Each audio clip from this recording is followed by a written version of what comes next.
नमस्कार।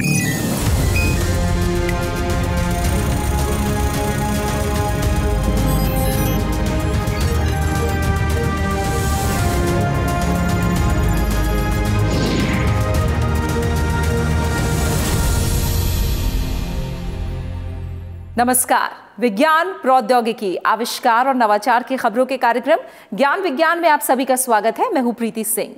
आज के इस अंक में हम बात करेंगे देश की पहली mRNA आधारित वैक्सीन कैंडिडेट के मानव परीक्षण की। बताएंगे कैसे सुरक्षा तंत्र को मजबूत करेगी भारतीय शोधकर्ताओं द्वारा विकसित सूक्ष्म संवेदक आधारित विस्फोटक पहचान प्रणाली। खबरें और भी होंगी, लेकिन सबसे पहले देखते हैं इस अंक की सुर्खियां। 13 अप्रैल से देशव्यापी पोषण जागरूकता अभियान आहार क्रांति की शुरुआत। स्थानीय फलों और सब्जियों द्वारा देश में सकारात्मक पोषण को बढ़ावा देने की एक महत्वाकांक्षी पहल। जल्द शुरू होगा भारत की पहली mRNA आधारित वैक्सीन का मानव परीक्षण। विज्ञान और प्रौद्योगिकी मंत्रालय की वित्तीय सहायता से तैयार की गई है HGCO19 वैक्सीन। 10 सेकंड के अंदर विस्फोटकों की पहचान करेगा स्वदेशी नैनो स्निफर। भारतीय प्रौद्योगिकी संस्थानों की स्टार्टअप ने विकसित किया विश्व का पहला सूक्ष्म संवेदक आधारित विस्फोटक डिटेक्टर।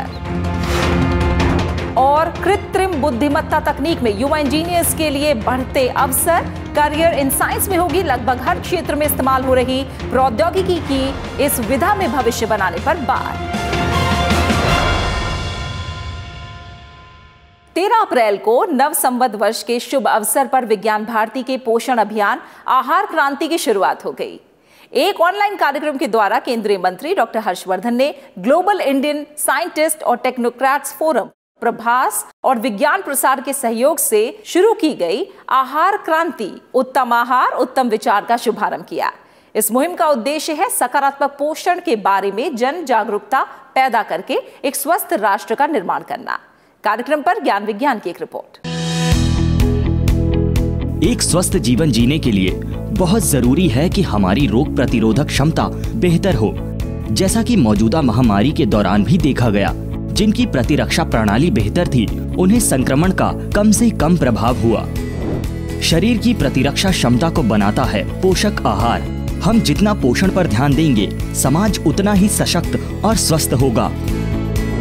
इसी को ध्यान में रखते हुए 13 अप्रैल को एक पोषण जन आंदोलन के रूप में आहार क्रांति उत्तम आहार उत्तम विचार का शुभारंभ किया गया।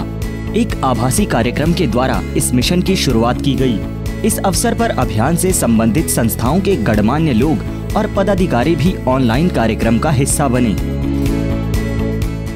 हम सब जानते हैं कि पोषण उत्तम जीवन का आधार है।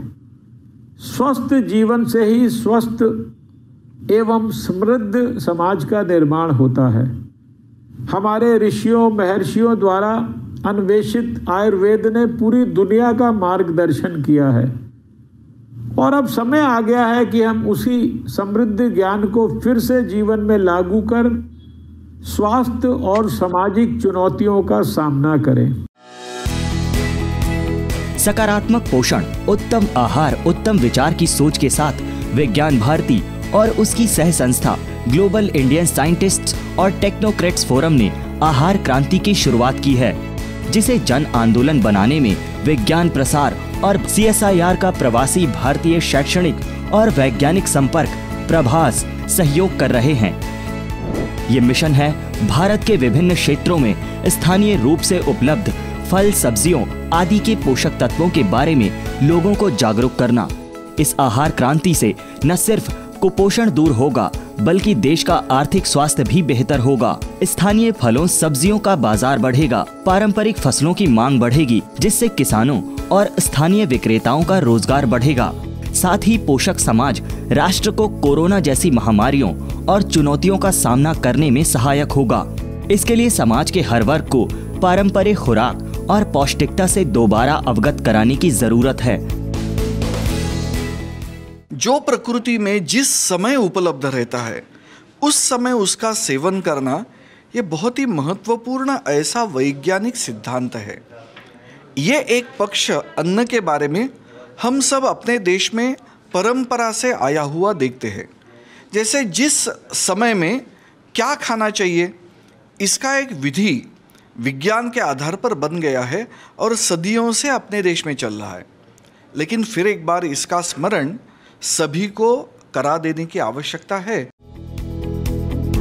इस मौके पर एक मासिक समाचार पत्र आहार क्रांति और आहार चार्ट का भी विमोचन किया गया, जिसका प्रकाशन विज्ञान प्रसार द्वारा हिंदी और अंग्रेजी में किया जाएगा।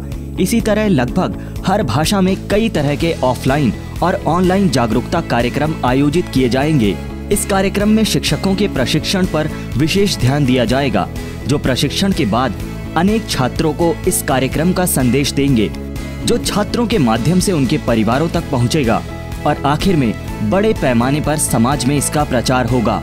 उम्मीद है कि आयुर्वेद का ये प्राचीन ज्ञान एक बार फिर पूरे विश्व के लिए मार्गदर्शक साबित होगा। स्वदेशी वैक्सीन विकास की दिशा में एक महत्वपूर्ण पहल के तहत अब जल्दी भारत के पहले mRNA आधारित वैक्सीन कैंडिडेट का मानव परीक्षण भी शुरू हो जाएगा। विज्ञान और प्रौद्योगिकी मंत्रालय के जैव प्रौद्योगिकी विभाग ने पिछले वर्ष शुरू किए गए मिशन कोविड सुरक्षा के तहत HGCO19 के अध्ययन के लिए अतिरिक्त धनराशि उपलब्ध कराई है। आपको बता दें कि जेनोवा बायोफार्मास्यूटिकल्स पुणे और अमेरिकी कंपनी HDT बायोटेक कॉर्पोरेशन ने मिलकर इस वैक्सीन का निर्माण किया है। एक रिपोर्ट। 16 मार्च 2020 को अमेरिका ने कोविड-19 वैक्सीन के पहले मानव परीक्षण की शुरुआत की। खास बात यह थी कि ये वैक्सीन कैंडिडेट मैसेंजर RNA तकनीक पर आधारित था।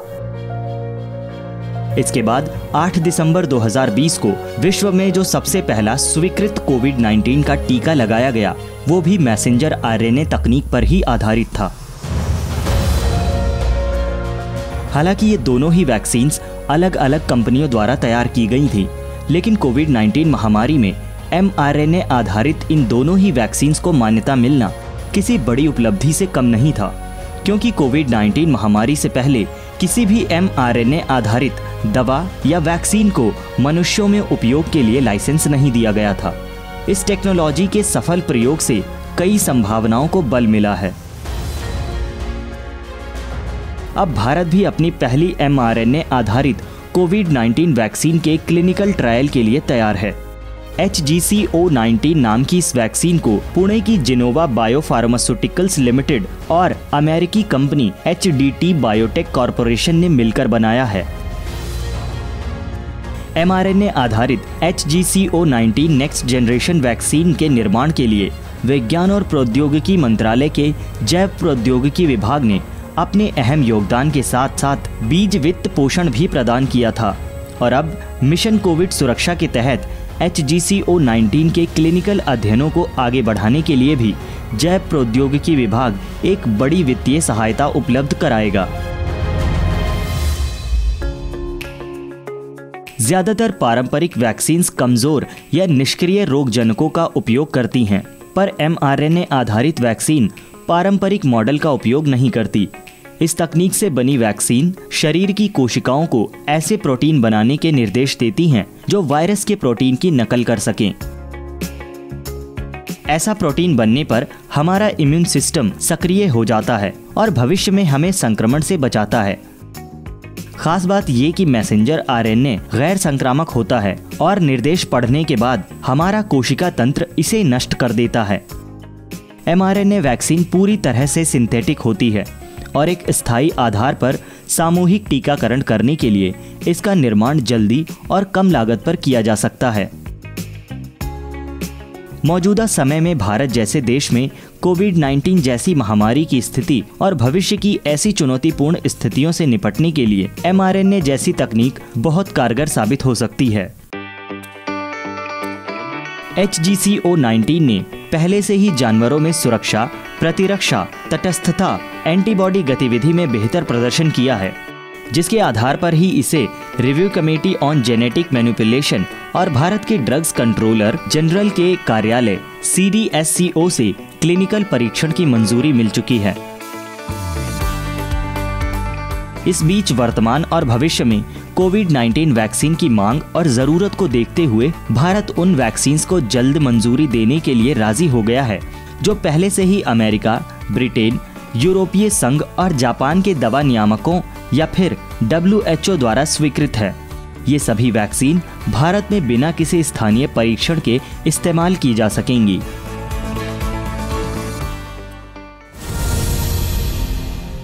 ज्ञान विज्ञान में वक्त हुआ एक छोटे से ब्रेक का, हम जल्द वापस लौटते हैं, आप कहीं जाइएगा नहीं।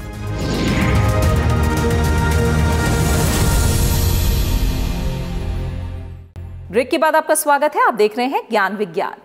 हाल ही में केंद्रीय शिक्षा मंत्री रमेश पोखरियाल निशंक ने भारतीय प्रौद्योगिकी संस्थानों के सहयोग से विकसित नैनो स्निफर का लोकार्पण किया। यह विश्व का पहला सूक्ष्म संवेदक आधारित विस्फोटक डिटेक्टर है जो 10 सेकंड से भी कम समय में विस्फोटक का पता लगा सकता है। इस स्वदेशी उपकरण को IIT दिल्ली और IIT मुंबई द्वारा इनक्यूबेटेड स्टार्टअप कंपनियों ने तैयार किया है। नैनो स्निफर पर ज्ञान विज्ञान की एक रिपोर्ट। आमतौर पर सुरक्षा एजेंसियों द्वारा संवेदनशील जगहों पर विस्फोटकों और वर्जित सामग्री की जांच के लिए स्निफर डॉग्स का इस्तेमाल किया जाता है। हालांकि अब कई तरह के सेंसर आधारित हैंडलिंग उपकरण भी प्रयोग किए जाने लगे हैं, लेकिन भारत में ऐसे ज्यादातर उपकरण आयात करने पड़ते हैं। इन सभी तरीकों के इस्तेमाल में कई तरह की व्यवहारिक समस्याएं भी आती हैं। अब भारतीय प्रौद्योगिकी संस्थानों द्वारा तैयार स्टार्टअप कंपनियों ने मेक इन इंडिया के तहत एक माइक्रो सेंसर आधारित explosive trace detector nano sniffer विकसित किया है। हाल ही में एक ऑनलाइन कार्यक्रम द्वारा केंद्रीय शिक्षा मंत्री रमेश पोखरियाल निशंक ने इस स्वदेशी उपकरण को लॉन्च किया। नैनो स्निफर विश्व का पहला विस्फोटक पहचान उपकरण है जिसमें सूक्ष्म संवेदक तकनीक का इस्तेमाल किया गया है। ये उपकरण 10 सेकंड के अंदर विस्फोटक का पता लगाकर उसकी पहचान कर सकता है। हम लोग जो बेसिक नेचर है एक्सप्लोजिव्स का कि वो एक्सप्लोड करते हैं, उसको यूटिलाइज करते हैं डिटेक्ट करने के लिए कि ये पार्टिकल एक्सप्लोजिव है या नहीं है। फर्दर पैटर्न रिकॉग्निशन एल्गोरिथम्स के थ्रू हम ये जानने की कोशिश करते हैं कि ये जो एक्सप्लोजिव है वो कौन सा एक्सप्लोजिव है, क्या ये IDX है, TNT है या PETN है या अमोनियम नाइट्रेट है, तो वो भी हम लोग इस डिवाइस से निकाल पाते हैं। फंडामेंटली ये टेक्नोलॉजी काफ़ी अफोर्डेबल है as compare to the existing products. Nano sniffer को भारतीय प्रौद्योगिकी संस्थान मुंबई के स्टार्टअप नैनो स्निफ टेक्नोलॉजीज ने विकसित किया है और इसकी मार्केटिंग विहांत टेक्नोलॉजीज द्वारा की जा रही है, जो भारतीय प्रौद्योगिकी संस्थान दिल्ली द्वारा तैयार की गई कंपनी है। नैनो स्निफर में लगे कृत्रिम बुद्धिमत्ता और मशीन लर्निंग आधारित सूक्ष्म संवेदक न सिर्फ तीव्र गति में विस्फोटकों का पता लगा सकते हैं, बल्कि ये हर तरह के विस्फोटकों का वर्गीकरण कर उनके प्रकार के बारे में भी तुरंत जानकारी दे सकते हैं। इसे सूरज की रोशनी में भी पढ़ा जा सकने वाला कलर डिस्प्ले लगाया गया है, जिससे लिखित और ध्वनि दोनों चेतावनियां जारी होती हैं। ये उपकरण नैनोग्राम मात्रा तक के विस्फोटकों का पता लगाने में सक्षम है। नैनो स्निफ टेक्नोलॉजी जो जिसने प्रोडक्ट इन्वेंट किया है वो IIT बॉम्बे इंक्यूबेटेड कंपनी है। कुछ टेक्नोलॉजीज IIT बॉम्बे लैब से ली गई हैं। वहाँ पे प्रोफेसर रामगोपाल राव और प्रोफेसर सौम्य मुखर्जी के लैब से ये काम निकला है। प्रोफेसर सौम्य मुखर्जी खासकर माइक्रो हीटर्स पे काम करते रहे हैं पहले भी, तो उस लैब से ये काम निकला है और फिर नैनो स्निफ टेक्नोलॉजीज ने जो एक IIT बॉम्बे इंक्यूबेटेड कंपनी है उसने इसको आगे लेके डेवलप किया है। IIT दिल्ली में जो टेक्नोलॉजीज IIT दिल्ली में डेवलप हुई हैं for X-ray imaging and others, वो हमने विहांत में उसको यूज किया है। आज बढ़ती हुई सुरक्षा चुनौतियों को देखते हुए हवाई अड्डे, railway, metro station, hotel, malls और अन्य सार्वजनिक जगहों पर विस्फोटकों एवं वर्जित चीजों का पता लगाना एक सामान्य प्रक्रिया बन गई है। नैनो स्निफर इस दिशा में त्वरित स्कैनिंग और उन्नत पहचान की सुविधा प्रदान करेगा, जो कि स्वदेशी होने के चलते सस्ती भी है। इस उपकरण का रक्षा अनुसंधान एवं विकास संगठन की उच्च ऊर्जा सामग्री अनुसंधान प्रयोगशाला और राष्ट्रीय सुरक्षा गार्ड द्वारा परीक्षण किया जा चुका है। आजकल हर क्षेत्र में आर्टिफिशियल इंटेलिजेंस यानी कृत्रिम बुद्धिमत्ता तकनीक पर जोर दिया जा रहा है। अत्याधुनिक कंप्यूटर, संवेदक, रोबोट, चेतावनी प्रणालियों से लेकर अंतरिक्ष अभियानों तक ये नवीन तकनीक आसानी पैदा करने की कोशिश कर रही है। क्योंकि ये एक उभरता हुआ क्षेत्र है, ऐसे में कृत्रिम बुद्धिमत्ता विशेषज्ञों की जरूरत बढ़ रही है। ज्ञान विज्ञान के करियर इन साइंस सेगमेंट में आज हम प्रौद्योगिकी की इसी विधा में भविष्य बनाने के अवसरों पर बात करेंगे। अक्सर हम सब हैरान हो जाते हैं जब हमारे फोन या कंप्यूटर हमारी सर्च को आसान बना देते हैं और हमारे द्वारा खोजी या सर्च की जा रही जानकारी से जुड़े अन्य विकल्प भी हमारे सामने आ जाते हैं। अत्याधुनिक वाहन हर बाधा से पहले हमें सचेत कर देते हैं और कई बार खुद ही समाधान भी तलाश लेते हैं। ये सब आर्टिफिशियल इंटेलिजेंस का कमाल है, जिस पर भारतीय वैज्ञानिक और प्रौद्योगिकी संस्थान भी गंभीरता से काम कर रहे हैं। इंजीनियरिंग की कई शाखाओं को मिलाकर आर्टिफिशियल इंटेलिजेंस तकनीक सामने आती है। आम भाषा में समझें तो एआई यानी आर्टिफिशियल इंटेलिजेंस एक ऐसा लक्षित डेटा होता है जिसे किसी भी उपकरण या मशीन में जमा कर दिया जाता है और इस डेटा से किसी भी परिस्थिति का सही आकलन करने में सक्षम सॉफ्टवेयर तैयार किया जाता है। ये सॉफ्टवेयर वास्तविक समय परिस्थितियों में उपयोग किया जाता है। मुख्य रूप से आर्टिफिशियल इंटेलिजेंस के दो क्षेत्र हैं, एक रिसर्च एआई और दूसरी अप्लाइड एआई। रिसर्च या अनुसंधान के क्षेत्र में इस तकनीक का उपयोग आमतौर पर मौजूदा तकनीक और पद्धतियों में नवाचार के लिए किया जाता है। इसी तरह अप्लाइड एआई वो है जिसका प्रयोग आम जनजीवन में किया जाता है। जैसे कोई उपकरण आपकी आवाज पहचान कर आपकी पसंद का गाना सुना सकता है, बिना ड्राइवर के ट्रेन और वाहन चल सकते हैं। ऐसे अनगिनत उपकरण और सुविधाएं आज मौजूद हैं। आज की दुनिया में एआई का रोल काफ़ी चीज़ों में महत्वपूर्ण है। एआई मेडिकल फील्ड में आप देखिए, या फिर आप ऑटोमेटिव फील्ड में देखिए, या फिर जैसे पहले मूवीज़ में होते थे कि मतलब कि आप साइंस फिक्शन में देख सकते हैं, जैसे रोबोटिक्स काफ़ी काम कर लेते हैं, या रोबोट कोई ह्यूमन रोबोट से बात कर रहा है और रोबोट वो समझ रहा है कि मतलब कि आदमी क्या बात कर रहा है और अकॉर्डिंगली उसका एक्शन परफॉर्म कर रहा है। तो इन सारी चीज़ों में एआई का काफ़ी बड़ा रोल है। इस क्षेत्र में करियर बनाने के लिए सबसे जरूरी है कंप्यूटर साइंस और मैथमेटिक्स का ज्ञान। Computer science, software technology, mathematics, electronics, electricals जैसे विषयों में इंजीनियरिंग करने वाले छात्र आर्टिफिशियल इंटेलिजेंस विशेषज्ञ बन सकते हैं। इसके लिए कंप्यूटर साइंस से जुड़े लगभग हर बड़े संस्थान में विशेष पाठ्यक्रम मौजूद हैं। विद्यार्थियों के लिए इस क्षेत्र में कई तरह की अवधि के सर्टिफिकेट, डिप्लोमा और परास्नातक डिग्री कोर्स मौजूद हैं।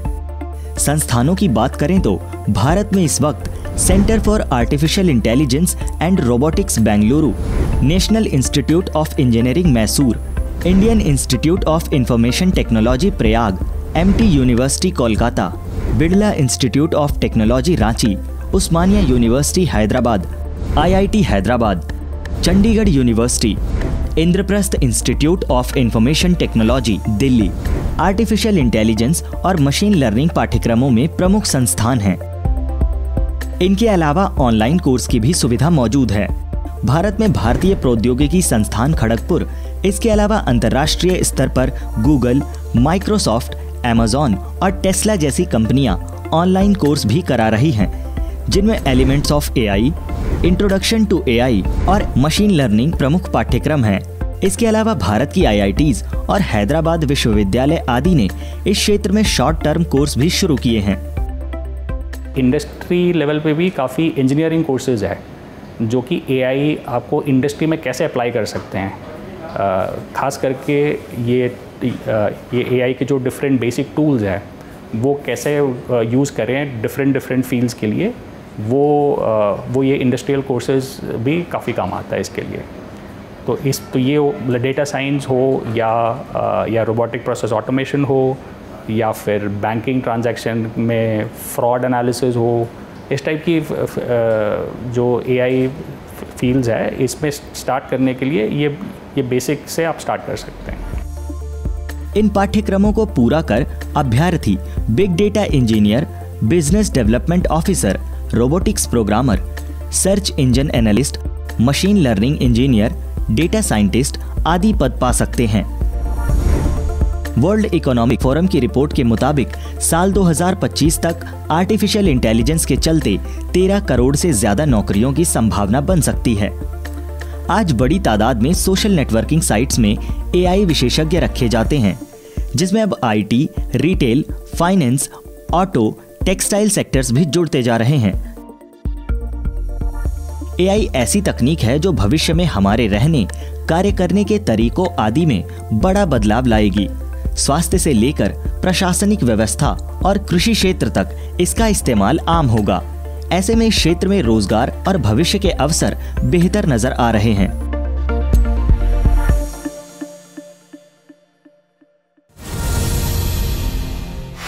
ज्ञान विज्ञान में वक्त हुआ एक और छोटे से ब्रेक का। कहीं जाइएगा नहीं, हम जल्द वापस लौटते हैं।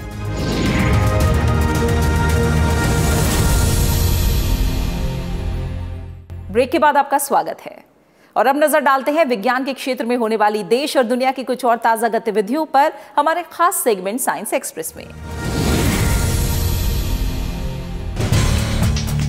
नवसंवत चैत्र शुक्ल प्रतिपदा यानी 13 अप्रैल को CSIR, निस्केयर और विभा ने एक थीमेटिक लूनी कैलेंडर लॉन्च किया। निस्केयर के दिल्ली स्थित कार्यालय में आयोजित इस कार्यक्रम के मुख्य वक्ता के रूप में आयुका के निदेशक प्रोफेसर सोमक राय चौधरी ने शिरकत की। थीमेटिक लूनी सोलर कैलेंडर में मुख्य रूप से तिथि और पक्ष को प्रदर्शित किया गया है और ऋतुओं के अनुसार फल और सब्जियां खाने के बारे में महत्वपूर्ण जानकारियां दी गई हैं। असल में कोविड-19 ने एक बार फिर से जिस तरह इस बात को प्रमाणित किया है कि सही भोजन की आदतों से हमारे शरीर में जो इम्यून सिस्टम बनता है वो बीमारियों से लड़ने में हमारी मदद करता है, यानी भोजन भी एक औषधि है। इस कैलेंडर में इसी बात को दर्शाया गया है। कोविड समय में हमने इसको नोटिस किया है कि भारतीयों की जो प्रतिरोधक क्षमता है वो ज़्यादा लगती है, क्योंकि यहाँ पे मृत्यु दर जो है वो कम रहा कोविड से और रिकवरी रेट बहुत ज़्यादा। तो कहीं ना कहीं हमारा खाना पीना जो है वो इसमें सहयोगी रहा है। तो उसी को हाईलाइट करना कि किस मौसम में किस तरह के फल सब्जी हमको खाने चाहिए, और हम भारतवर्ष में हैं जहाँ जैव विविधता इतनी है, तो उसी को हर मास ऋतु के हिसाब से हर कैलेंडर में दिखाया गया। इसमें हमने 3 कैलेंडर्स को किया है, जिसमें ल्यूनी सोलर है और हमारा जो नेशनल सोलर कैलेंडर है वो, और ग्रेगोरियन कैलेंडर। तो एक तरह से हम इंटीग्रिटी की बात कर रहे हैं, जिसपे रिलीजन रीजन उससे कोई लेना देना नहीं है। तो हमने ये सोचा कि इसका एक प्रकार से, जिसका खगोल के साथ भी रिलेशन है, हमारे आहार के साथ भी उसका रिलेशन है, इन सब का मिलके क्या हमें कैलेंडर के साथ इस्तेमाल कर सकते हैं क्या। तो ये एक पहला प्रयास है कि लूनी सोलर यानी चंद्र और सूरज के साथ जुड़ा हुआ, मासों के साथ जुड़ा हुआ ये कैलेंडर हमारे आहार के साथ और हमारे त्योहारों के साथ मिला हुआ, जो कि आज के दिन में अगर हम देखते हैं तो लगभग पूरे भारत में आज नए साल की शुरुआत है।